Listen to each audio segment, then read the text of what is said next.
This episode is brought to you by The Science of Scaling. And The Science of Scaling is a podcast that, honestly, you should check out. Yeah, it's called The Science of Scaling, and it's all about how to scale a business successfully, whether it's how to find outside capital or what to look for in your very first sales hire.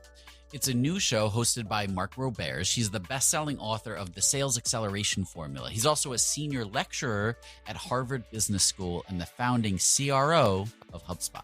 One thing that Mark mentions in the show is whether your company is valued at $1 million, $10 million, $100 million, the failure rate is the same, which means we suck at scaling. In each episode, you'll hear interviews with people like Kyle Parrish, the VP of Sales at Figma, and Kevin Egan, the head of sales at Atlassian. I've checked out a few episodes of The Science of Scaling, and it's great. Like, for me, I run a company as a bootstrap company. We're not the kind of company that's raised capital, but even still, things like sales, that's super important, and it's the lifeblood of our company. So for me, it's definitely helpful to hear how other people have sort of, who have been there and done it before, how they're actually approaching scaling. So go on in your favorite podcast app, whatever it might be, and search for The Science of Scaling. That's The Science of Scaling.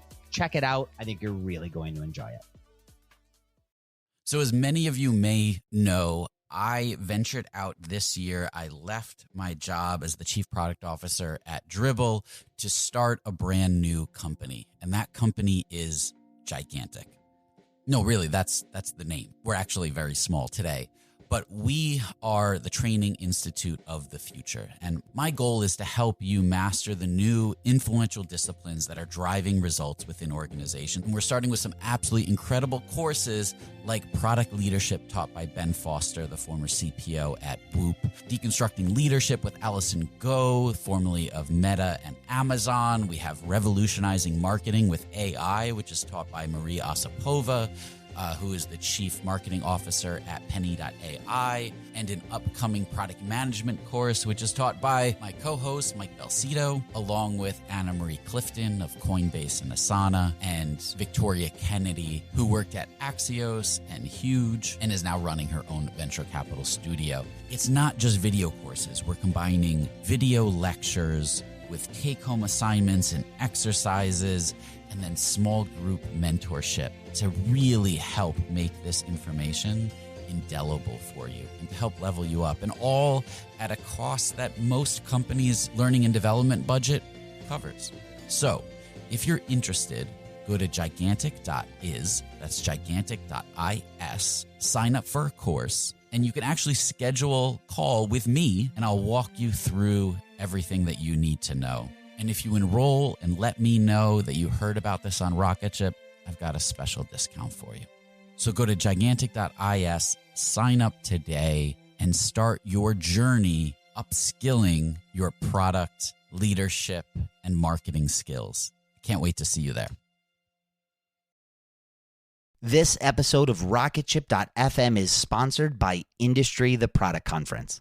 This October, gather with hundreds of product managers and product leaders from all around the world for 2 days of keynote talks, challenging working sessions, interactive discussions, social events, and more.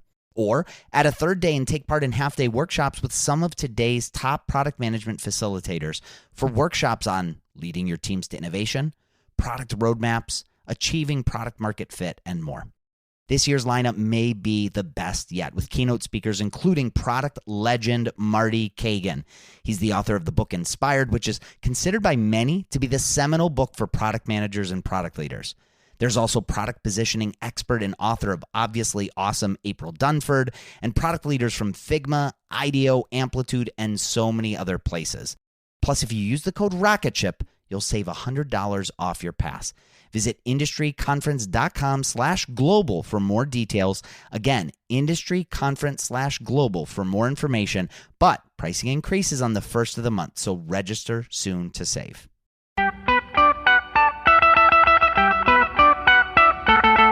Welcome to the Rocketship podcast. I'm Michael Sacca. I'm Joelle Steiniger. And I'm Matt Goldman. And we're having 20-minute talks with entrepreneurs teaching you how to launch your product into revenue. Check out our book at howtobuildarocketship.com to reserve your launch discount and to download a free chapter. Today we interviewed Aaron Ross, founder of Predictable Revenue and CEO Flow. Use of their sales framework helped Salesforce.com increase their recurring revenues by $100 million. We talked all about the tips and tricks he had for cold calling and even some unconventional tips about getting out of the building and how to reach people in a different way. Enjoy. Welcome to the Rocketship podcast. We're here with Aaron Ross, the best-selling author of Predictable Revenue. He's built a $100 million sales program at Salesforce and is currently writing a book with Jason Lemkin titled Predictable Revenue Guide to Tripling Your Sales. Aaron, welcome to the program.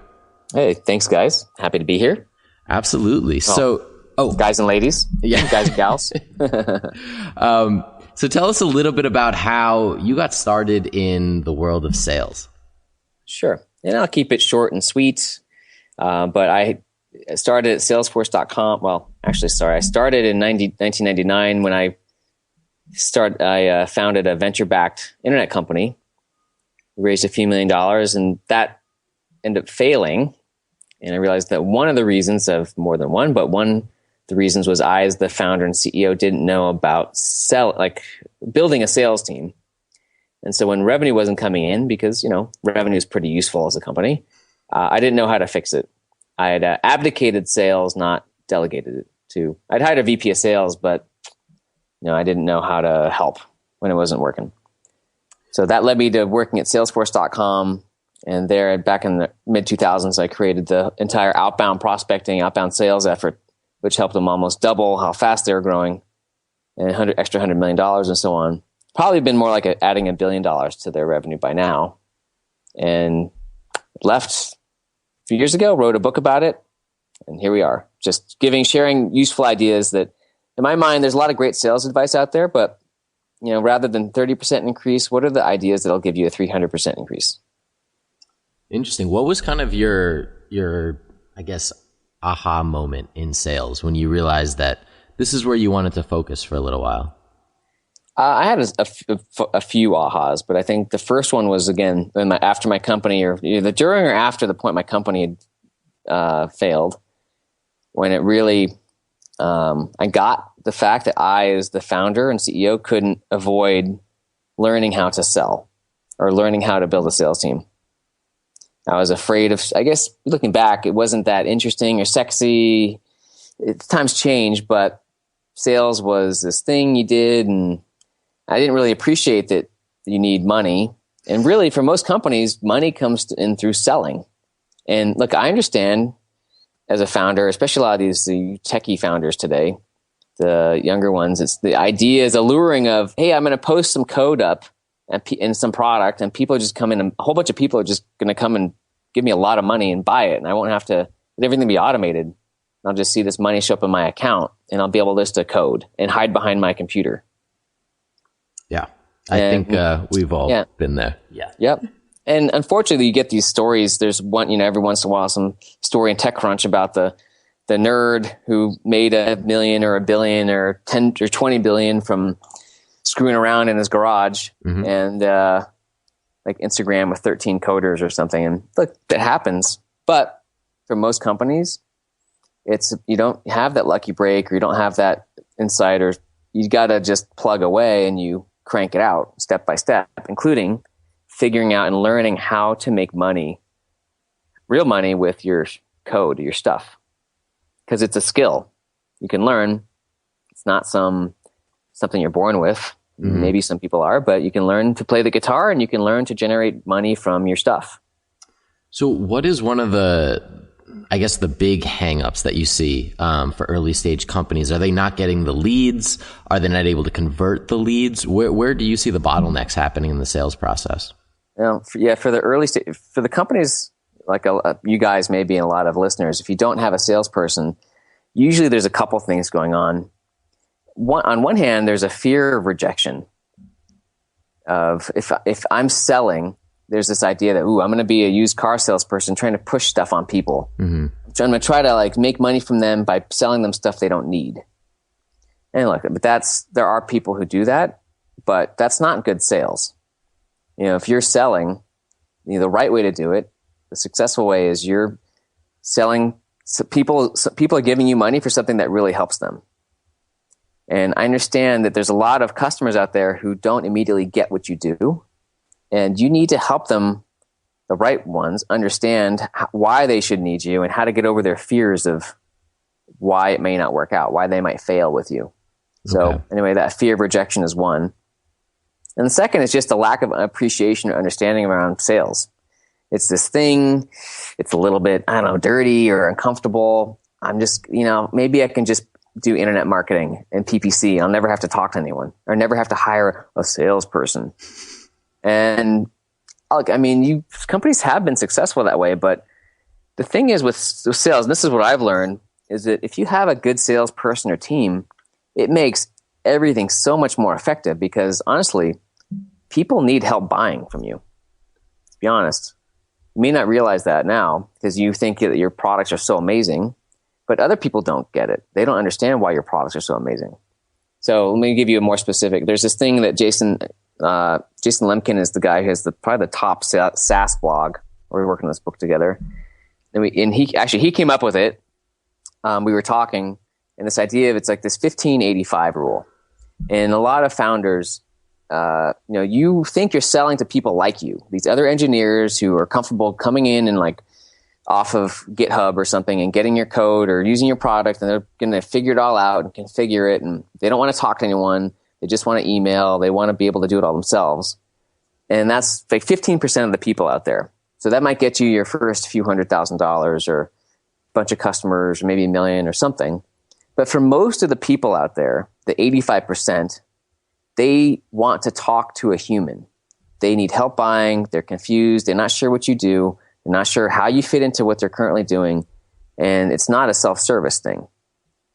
So, for example, I said small deals can pay the bills. Big deals drive revenue.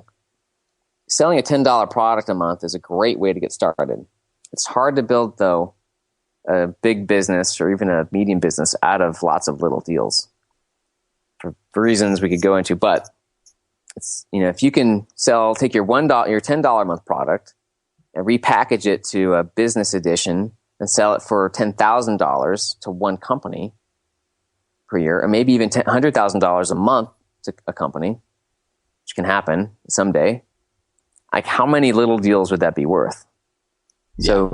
So in order to do that, to get past your off the ground and start to drive regular revenue and significant revenue, it's like you need to start taking sales seriously.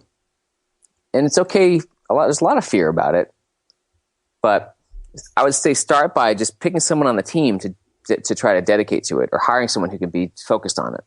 They don't have to be a salesperson. They just have to be able to get smart about the basics. So to get rid of that fear of the unknown. Hey guys, I hope you're enjoying the episode. I wanted to take a minute to thank Rocketship for sponsoring the show. Rocketship makes continuous deployment simple and easy, and we've actually been happy customers of theirs for a very long time. You should go to codeship.io/rocketship to check out videos and tutorials all about how you can start using Rocketship to deploy your product in a better way. Enjoy the rest of the episode. So when we're hiring someone, one of the mistakes that you mentioned early on was not knowing how to lead them. Could you kind of give us some insight into what tasks you should do if you have someone dedicated to sales, especially if you pick someone from your team who may not have a big background in sales? What are some of the kind of routine, tasks that they should be doing every day?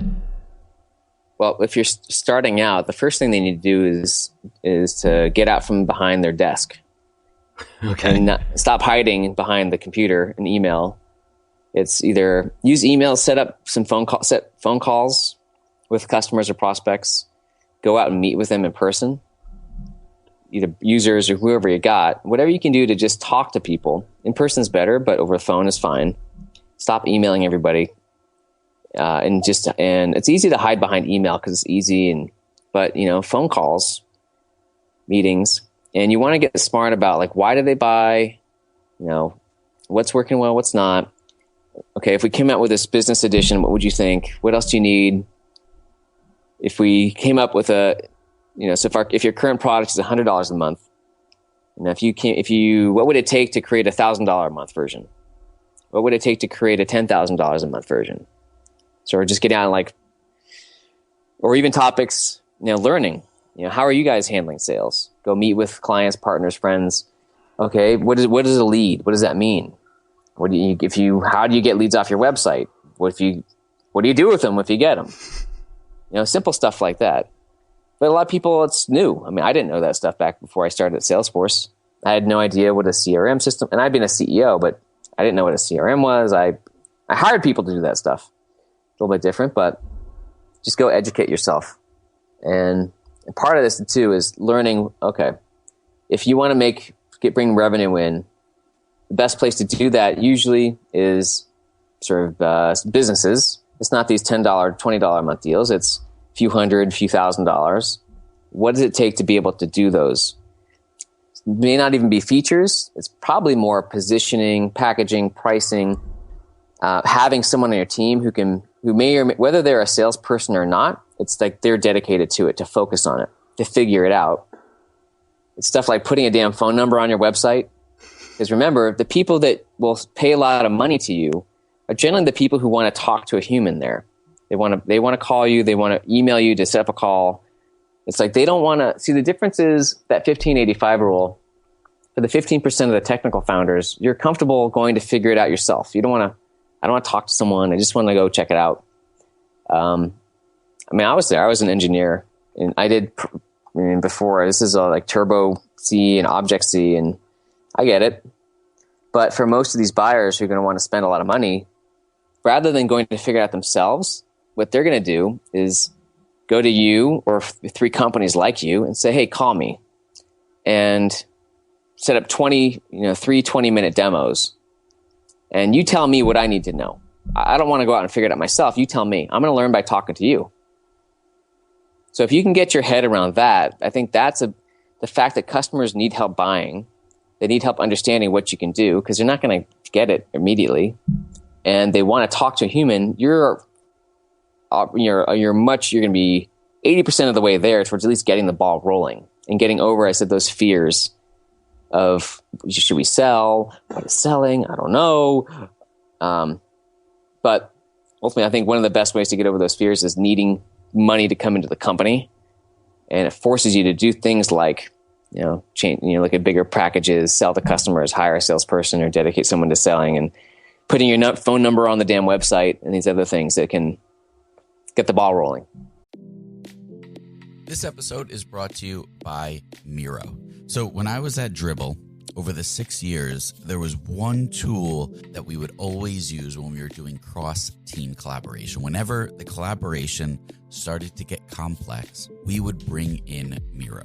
It made it incredibly easy to align stakeholders across regions and time zones and definitely teams with ease. And we were able to do all of that while being a completely remote team. It also has integrations into Jira, Azure, Rally, a lot of the tools that you're using already for product management and engineering. So you can import tasks from them as native cards, and it helps you see the big picture. It also helps stakeholders to understand what work needs to be done. It was incredibly valuable. And then they even have an estimation app that gives you a clear understanding of the work scope, lets you identify gaps, and then it has the ability for you to set clear expectations for delivery, especially when you're working across functions. So your first 3 Miro boards are free forever when you sign up today.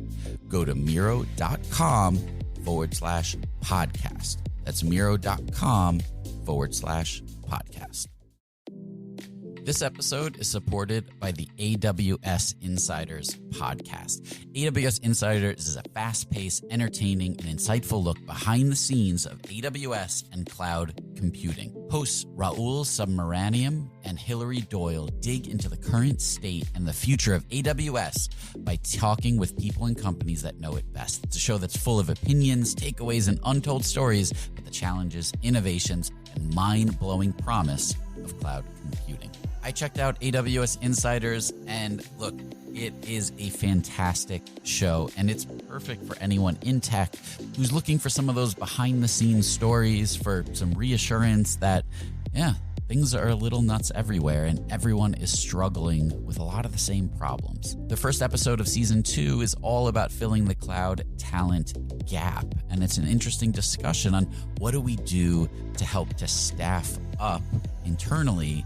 What are some of the challenges that companies are facing? Search for AWS Insiders in your podcast player. We'll also include a link in the show notes. Thank you to AWS Insiders for their support. So one of the things that Matt and I have been struggling with at, just a 2-person team, you could call me our dedicated salesperson, but it's not my all day, every day activity. We've been finding a lot of excuses not to get out there and sell. And I know we're not alone in that boat.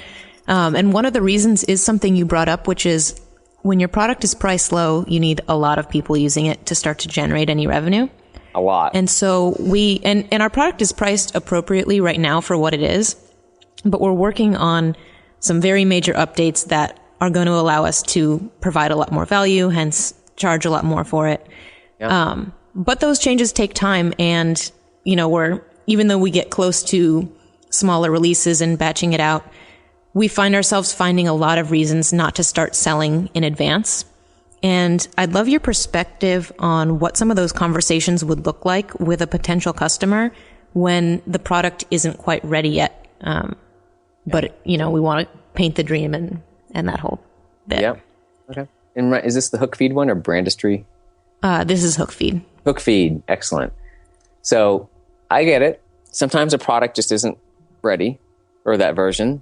But what you can also do is think about, okay, for whatever we've got today, what kinds of companies would value this very highly and really need it?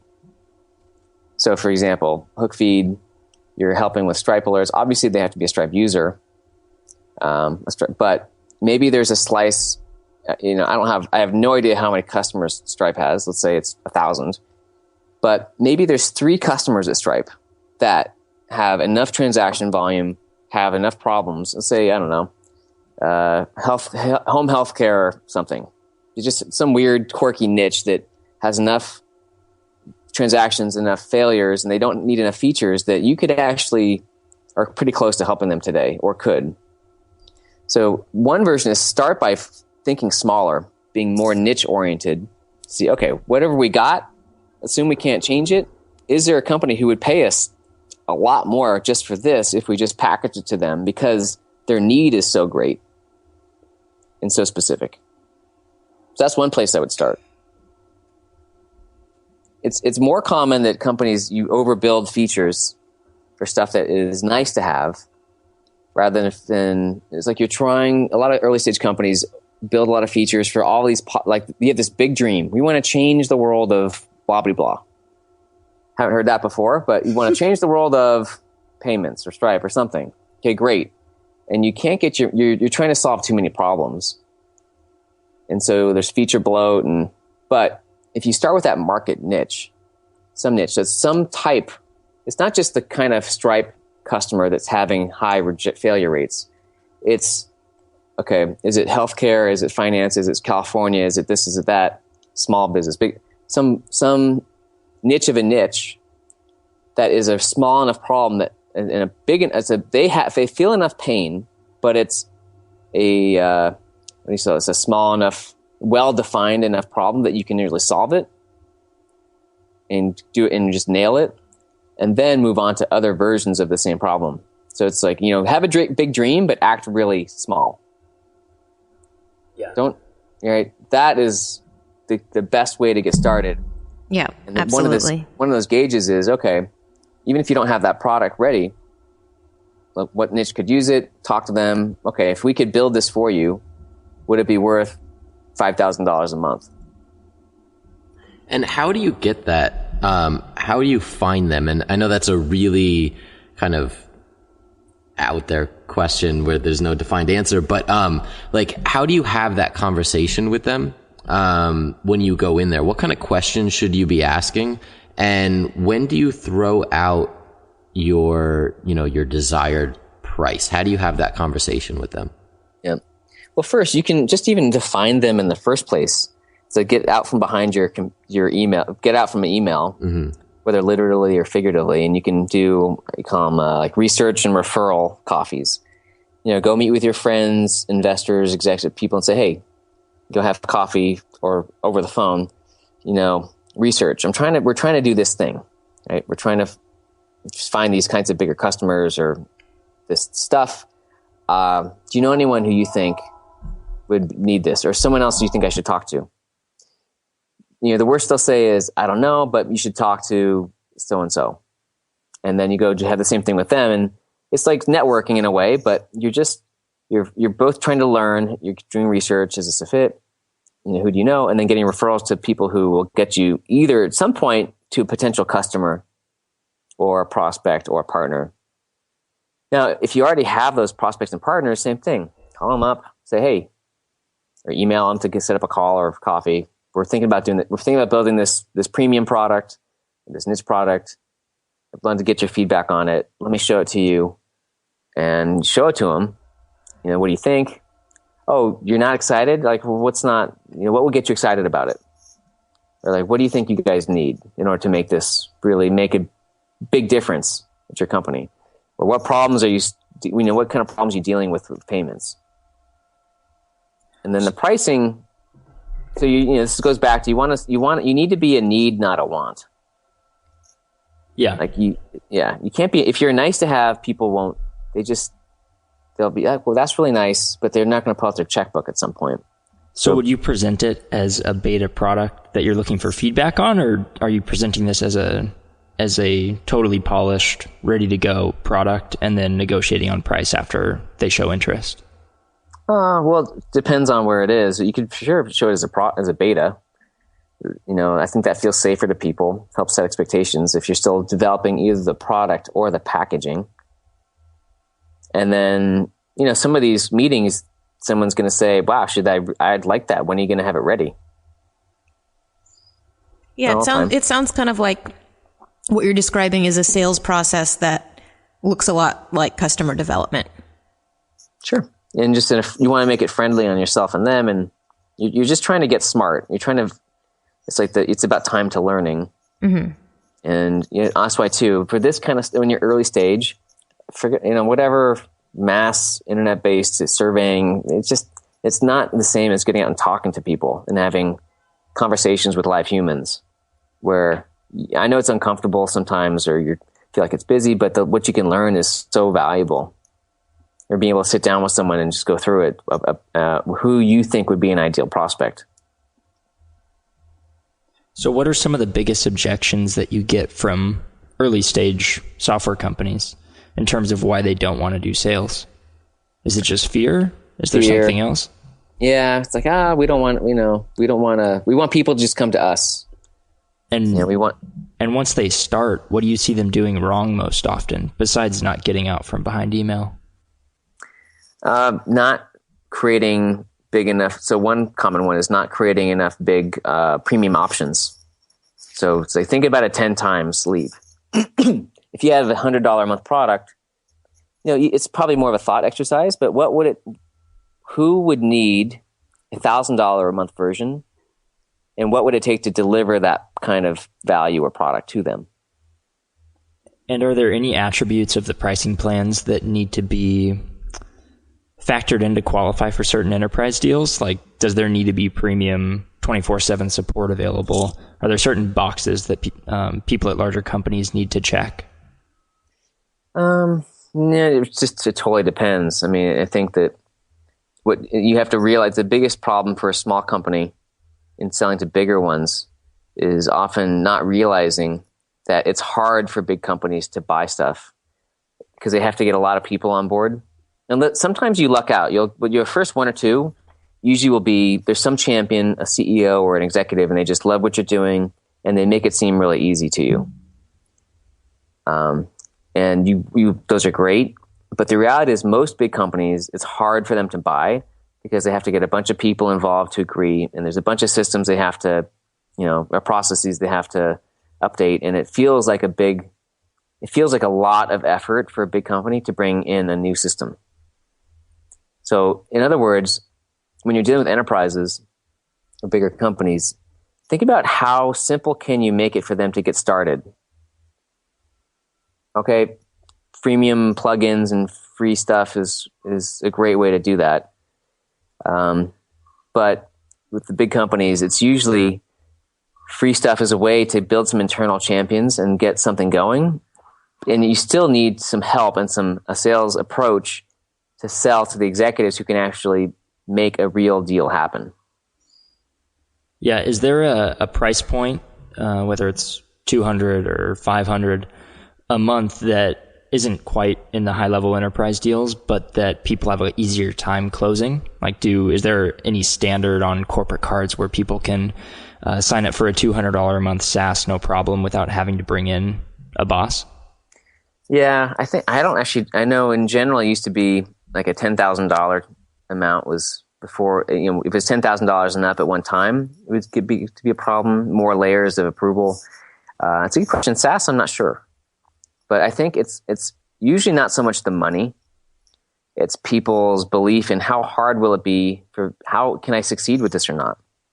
And by that, like, you may realize you have the best product in the world, but if you put yourself in your customer's shoes, which is easier if you go out and talk to them.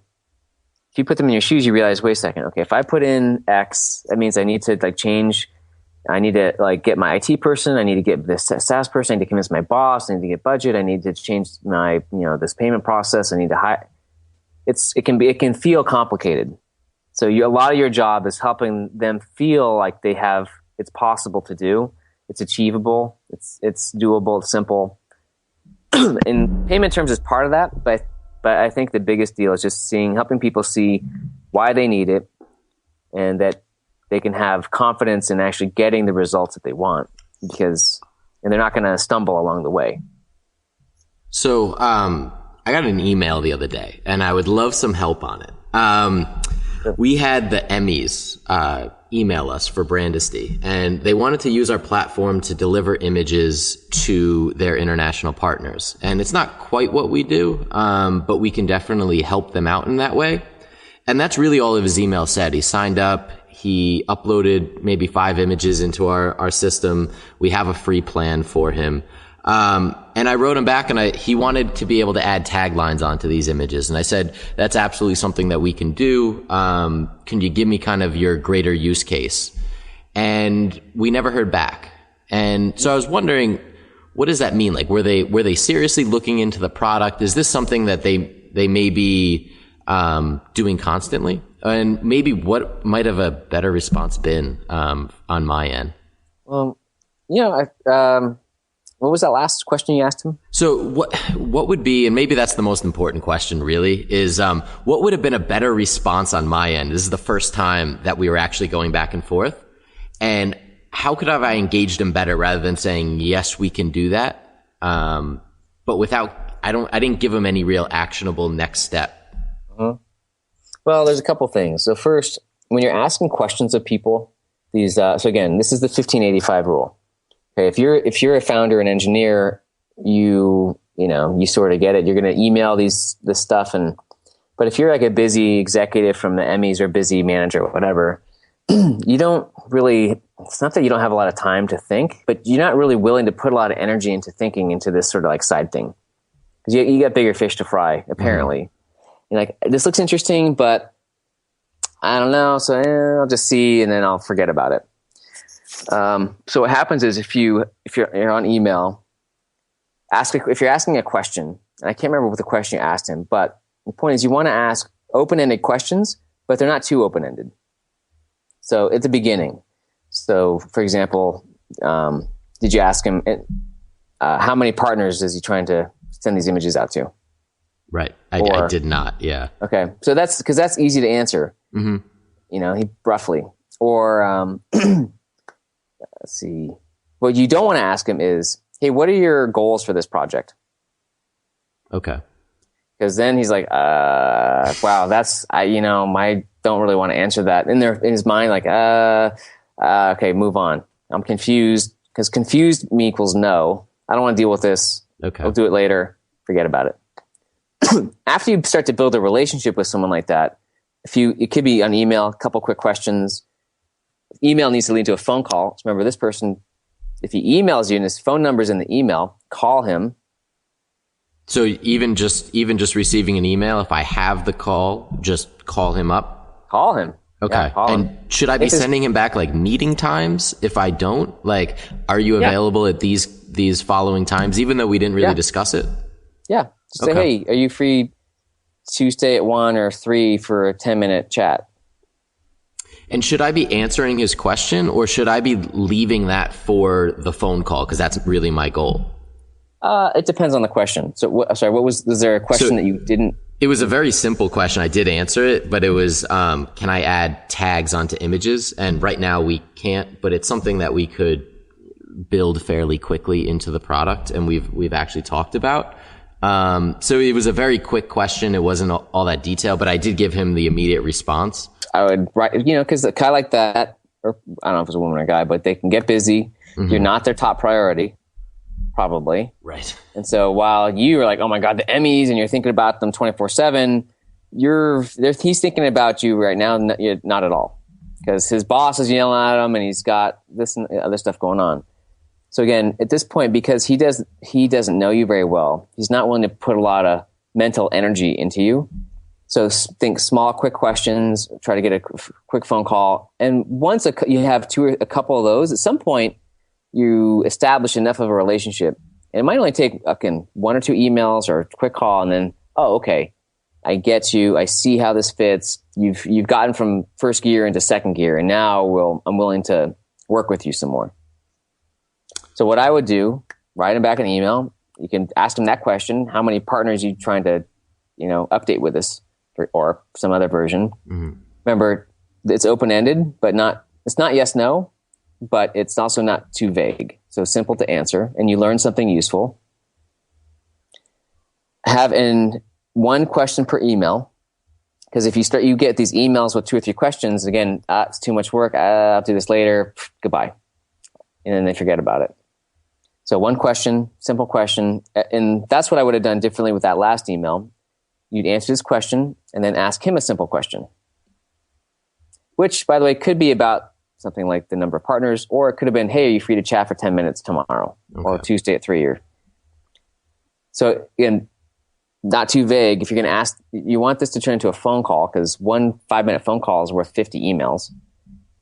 If you don't say, hey, let me know when you're free to talk, because again, it's too much work for them. So usually, for this type of person, I don't know, better to say, hey, are you free next Tuesday? Or are you free next Tuesday at 1 or 3? So again, you're making it open, but specific enough where it makes it easier for him or her to answer. Yeah, that's really helpful. It's something that you don't often think about when you're just emailing back and forth with someone, to put that much thought into how you phrase questions, or not asking too many, but it has such a huge impact on their likelihood to respond. Mm-hmm. Making it simple, digestible. Yeah. Well, before we let you go, is there anything else? I mean, you mentioned adding a phone number to your website, but is there anything else that is low-hanging fruit that's real actionable that you see a lot of SaaS companies leave out of their website? Something on the pricing page, or anything that they're missing typically? So oftentimes the best kinds of marketing are case studies and testimonials, but ones that help illustrate how your product is really being used and how it's making a difference. So showing the stories of how people are successful with your product. Yeah, like what do you do with it? And the other thing is to not put I know jargon can be cool, but try to use simple English with simple ideas, and try to minimize any kind of jargon. I mean, the most important rule is again, it goes back to that 1585 rule around, you start out by selling to people like you, people who get the jargon. Oh, yeah, I know what a social media analytics platform that's crowdfunded means, but as soon as you are selling to businesses and you get past to the bigger market, all that stuff is just like gobbledygook. It's just, there are people. It's the Emmys person. They're probably If you talk about, again, brand identity, social media, crowdsourced, transparent management, next generation, scalable, blah, blah, blah, it's just noise. Why do so many enterprise software sites have that kind of language? I can never tell what any of them do. Right. Does it work? It works despite the fact they've got that language. Yeah. It's sometimes, ultimately it's about you speaking in a language that resonates with people. And, sometimes the enterprise it's about your audience. Just like in academia and universities, for some reason, the papers and the books that professors write are just gibberish. But that's what fits that style, and other professors read it and like it, but the rest of the world doesn't care or get it. So, since in one sense you can use your jargon to your sort of little slice, the people like you, but if you want to start to grow and just target a bigger market, in fact, it's probably not 1585. It's probably 1% of the people are like you and 99% aren't. Yeah. How can you simplify, make it easier for people to click on how you were relevant to them, how you can help them? What would it mean to them? Basically trying to get rid of the jargon as much as you can. A little bit's okay, but trying to make it simple to understand. Awesome. Well, where can we keep up with you online? Predictablerevenue.com is the site. And again, I'm especially excited about this new ebook, which we're doing a published book, but starting with an ebook version, that Predictable Revenue Guide to Tripling Your Sales with Jason Lemkin. And that's just at predictablerevenue.com/triple. And can people find you on Twitter? I am. That's Moto CEO. Perfect. Well, thanks so much for coming on. Mate, my pleasure. Thanks. I hope this helps. Yeah, thanks a lot. Something. This was awesome. Will do. Bye. Thanks for listening to another episode of the Rocketship podcast. If you haven't yet, pop open iTunes and subscribe to be notified of future episodes. We have some really great ones lined up. And while you're there, leave us a review. We really appreciate each and every one of them. Cheeky, I know it enough. They rate the average rapper. Niggas is lost. Pay me to talk to the boss. You ask for quality. Why are you watching the cost? Spend all your money on Gucci. Why are you stunting? I just roll up in Lacoste. Many get ready to all floss. Trying to be heavy to weight loss. Give me a second to break lots. Vocal bangers, I make lots. Hearing I'm ready to take shots. Bringing it to me and they lost. Why would you be surprised when the third eye is the main watch? I'd advise you to make ties with a stay boss. So the pride you will stay fries like a stray dog. Oh. Alright, seems not every day. Kill him. Why so aggressive? Motherfuckers never loved us like the Drake song. I'll be here if you forgotten. I ain't even got to tell him I'm a fucking problem. Though I keep a humble wine into all the flossing. Get them hands up with the shows, I get it popping. Hey guys, welcome to The Collective. I'm Brianne Helfrich, a 26-year-old bioethics PhD student and clothing brand CEO. Welcome to my podcast where we talk all things health and wellness, navigating your 20s, and becoming the best version of yourself. So, sit down, play that episode, and join the collective. Hey, this is Mary Beth Lassiter. Are you craving a new podcast? I've got a recommendation. Check out Gravy, the James Beard award-winning podcast that shares stories of the changing American South, brought to you through the foods we eat. It's produced by the Southern Foodways Alliance and distributed by APT Podcast Studios. Listen to Gravy on your porch during happy hour to hear about the mystery of the missing Pappy Van Winkle bourbon. Don't miss out. Follow Gravy wherever you get your podcasts.